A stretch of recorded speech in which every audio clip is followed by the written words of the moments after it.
শুনবো। নবীর প্রিয় এক সাহাবী বন্ধু অসুস্থ হয়ে গেল, আমার নবী তাকে দেখার জন্য চলে গেলেন।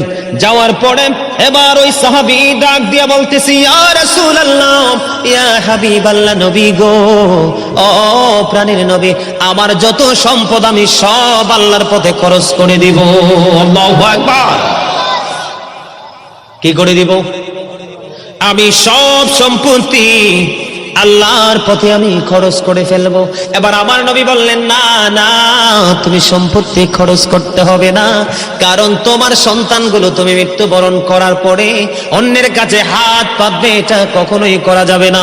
বরংস তোমার সন্তানকে তুমি সম্পদশালী করে যাও, হালাল উপার্জন দিয়ে তারা যেন তোমার ইন্তেকালের পরে যেন ভিক্ষা করতে না হয়। জোরে বলেন না সুবহানাল্লাহ, আর জোরে বলেন না সুবহানাল্লাহ। এবার আবার নবীকে বলল, বন্ধু নবী গো, তাহলে কি আমি অর্ধেক দিয়ে দিব?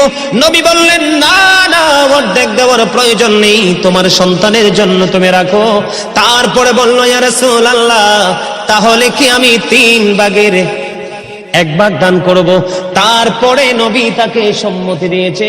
এখানে নজর দেন, কত চমৎকার ইসলাম, কত চমৎকার বন্ধু নবীর জীবন আদর্শ আমাদের জন্য শিক্ষা। দেখেন নবী বাস্তবতাকে কত প্রাধান্য দিয়েছেন, ঠিক কিনা?